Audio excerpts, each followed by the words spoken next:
You know, I can only speak for myself, and I have been around individuals who I believe have been diagnosed with both mental and uh, personality disorders. And being around those individuals,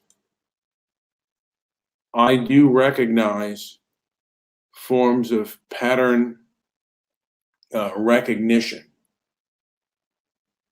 And some of the things that I observe, particularly within current events,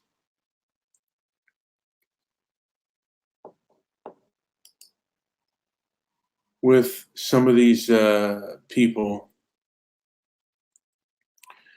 particularly with the Indian, and I don't know, Urani Kalani, her just psychobabble. I know I talked about her yesterday,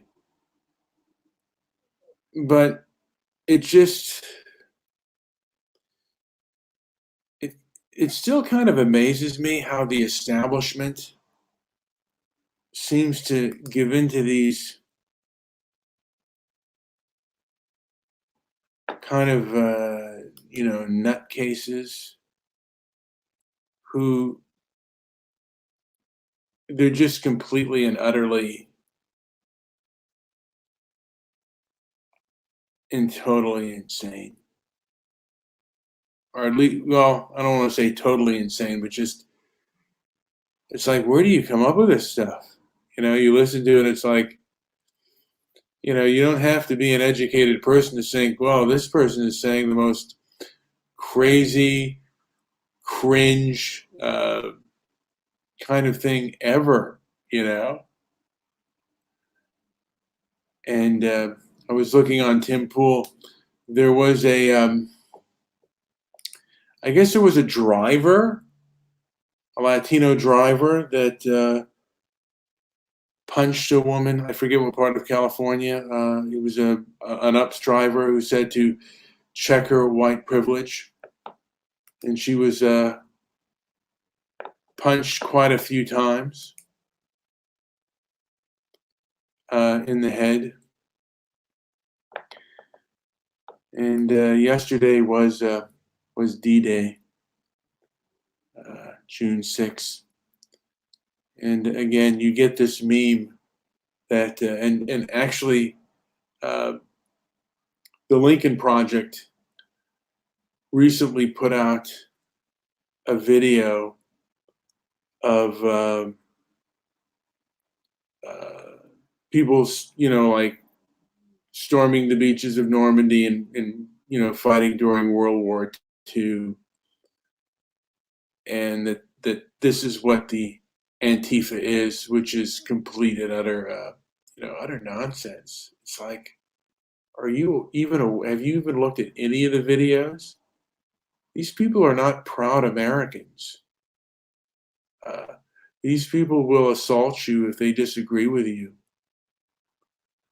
And the fact that, um, there are organizations that get millions of dollars, that people shell out their hard-earned money to produce something so false and so fake. It does boggle my mind. I mean, this should be stuff that is like, at a midnight bookstore in a basement, not being propped up by a platform. It's really amazing to me what's going on here. And I realize, to a degree, just like dealing with the people that I came across that were mentally ill, and trying to reason with them, I realize that that's also um, a mistake. Although online, it's tempting to give them the what for and give them a piece of your mind. but it's not going to change their opinion. And unfortunately, on social media, the powers that be agree with what some of these crackpots um, are saying and what they believe. And, they say build your own, but it's a lot, easier said than done, particularly when they control like all forms, Apple and Google and all those others, the apps and stuff, they control all of that. I guess they believe to a degree that they're doing what is right and moral for the American people and for the world. There are things that you just shouldn't hear. There are things, and the things you shouldn't hear, and then they're going to tell you things that you should hear. And of course, if you question it or go against it, then you are the enemy. You become, if you don't agree with the BLM platform, or you bring up things that they've said in the past, you're just basically you're a hidden racist because when you mention that one of the leadership said we are trained Marxists, and they use Marxist and communistic tactics, you get labeled as a person who called, like the same people that called Martin Luther King a communist, which he did have communist ties. I mean, we can't talk about that. We can't, like, again, are things so saintly that we can't, I mean, are things forbidden, I guess, to be talked about? And I guess for some people, that's the case, you know? And luckily, there are, I found people that I can talk with freely, and they may even think my ideas are crazy or whatnot, but it's just an opinion. Joe has an opinion, may not agree with it. Liz came on. Most of her opinions I probably would agree with, although certain things I disagree with. I don't believe in things like systemic racism. I think that that's just a real load of nonsense, you know.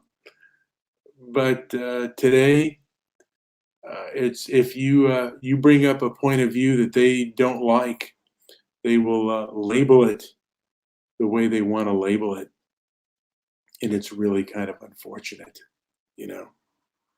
And you can't. I used to be able to call people out, and I had fun doing it with their nonsense, and then they started to report me uh, and try to deplatform me because, like I said, and then they claim that they're powerless and white privilege and this and that. It's kind of funny that they talk about how bad conservatives are and the white privilege, yet they want to silence you when you disagree with them.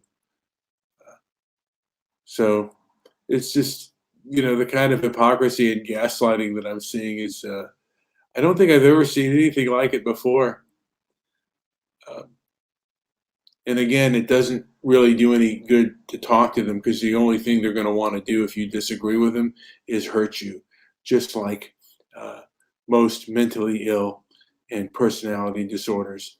And they may not be mentally ill or have personality disorders or personality disorder, but you can look at pattern recognition of a certain person. You can look at them online, and when they're saying kooky things, you may be dealing with a person with a personality or mental illness, and they will come after you, and it's not really good to engage them. My hope is that these individuals do not have power because they will abuse it. And as I've said many times before, gaslighting and hypocrisy is what abusers do. And that is something that I think hopefully not only in America, but the rest of the free and civilized world can see this and perhaps stand up against it. It's a hope, may not happen. Anyway, this has been Brian with Transparency and Merit. Like and subscribe. Leave a comment down below. I know nobody does, but nice to hear it. Someone said Angela said she was disappointed in me, and I'll talk to her later, and maybe I think we'll do a show, and we can go over things. Anyway, thank you for listening, and enjoy the rest of your day or night or whatever.